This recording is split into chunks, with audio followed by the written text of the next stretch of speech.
Des bâtons dans les roues. Ce matin, il y avait une voiture avec 2 hommes armés. Il a réussi à s'échapper. S'il est menacé à ce point, il faut qu'il vienne se mettre sous ma protection.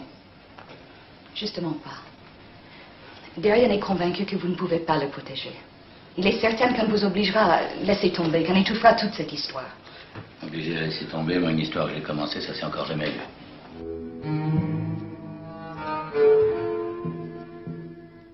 Philippe Noiret, lui, est le journaliste qui se charge d'organiser la venue de Sadiel à Paris sous le prétexte d'une émission sur le tiers-monde. Vous savez que c'est en fait un traquenard? Oui, je suis absolument au courant des choses et même participant assez allègrement à la chose en question. Donc le personnage n'est pas sympathique Non, c'est le moins qu'on puisse en dire.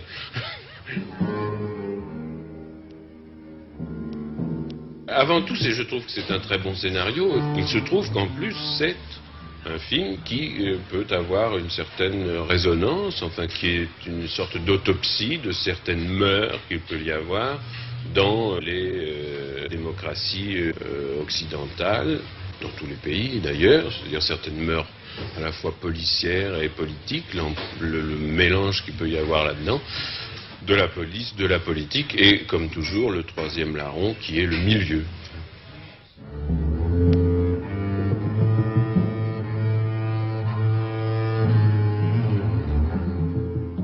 Le représentant du milieu, c'est Daniel Ivernel, et l'homme politique influent de ce pays du tiers-monde, qui est l'instigateur de l'enlèvement, c'est Michel Piccoli.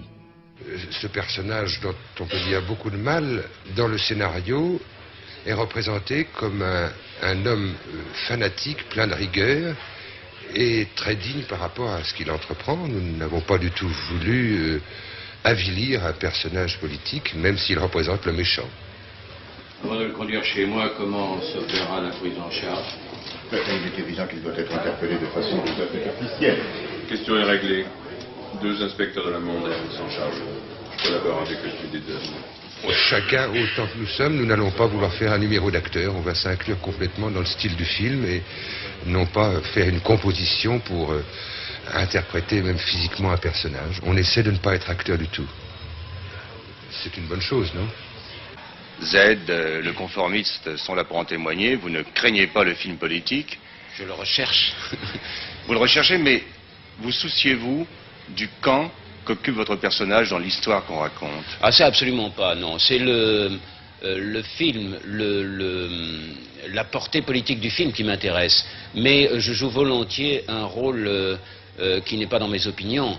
Dans le conformisme, je jouais un fasciste et ça ne me gênait absolument pas. Au contraire, ça m'amusait même. Ce qui était important, c'était que le film soit un film contre le fascisme. Et dans Z, je jouais un rôle sympathique, mais ça se trouvait comme ça. Si on m'avait donné un rôle antipathique, je l'aurais fait pareil.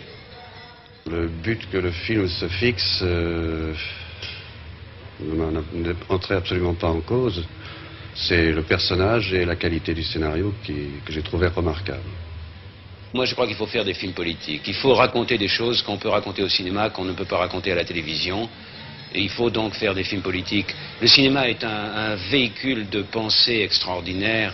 Et il faut se servir du cinéma absolument pour raconter des choses qui en valent la peine. Vous avez eu plutôt en Italie l'occasion de faire des films à caractère politique.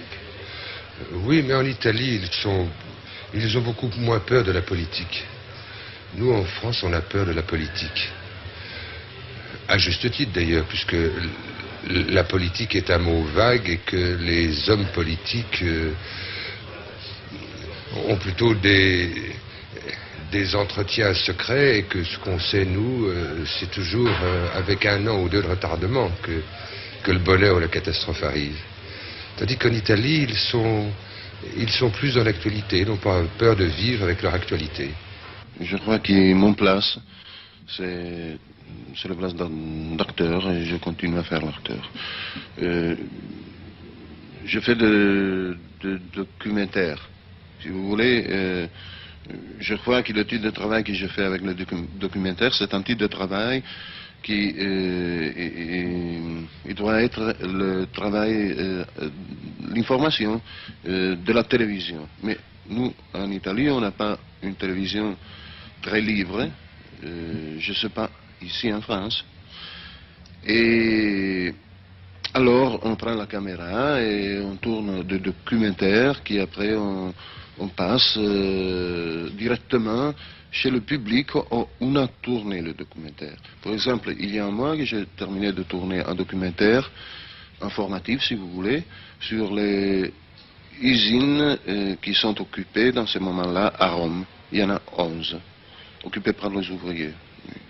Si vous décidiez à faire un film, disons, romancé sur le même sujet, et si le grand public le voyait, ça ne serait pas plus important. Oui, mais j'ai déjà fait ça avec Elio Petri, et le scénario de Ugo Pirro. C'est un film qui s'appelle La classe ouvrière.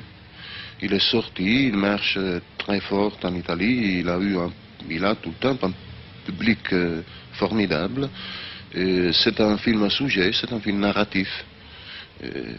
J'espère qu'il passe aussi en France, une fois ou l'autre. Oui. Je pense que c'est toujours bon de dire les choses qui doivent être dites. Je veux dire que nos anciens, nos aînés, enfin l'avaient assez facilement, enfin même dans le théâtre grec, enfin dès que la démocratie était un peu en péril, dès qu'une certaine chose pouvait se produire, il y avait un auteur dramatique qui écrivait une pièce pour alerter en quelque sorte l'opinion. Mais vous pensez que l'on peut défendre une cause juste en interprétant un personnage qui ne l'est pas? Comment? Mais écoutez, il y a un précédent considérable, c'est Judas. Parce que puisque Dieu veut tout, il a voulu Judas, donc il a voulu son traître.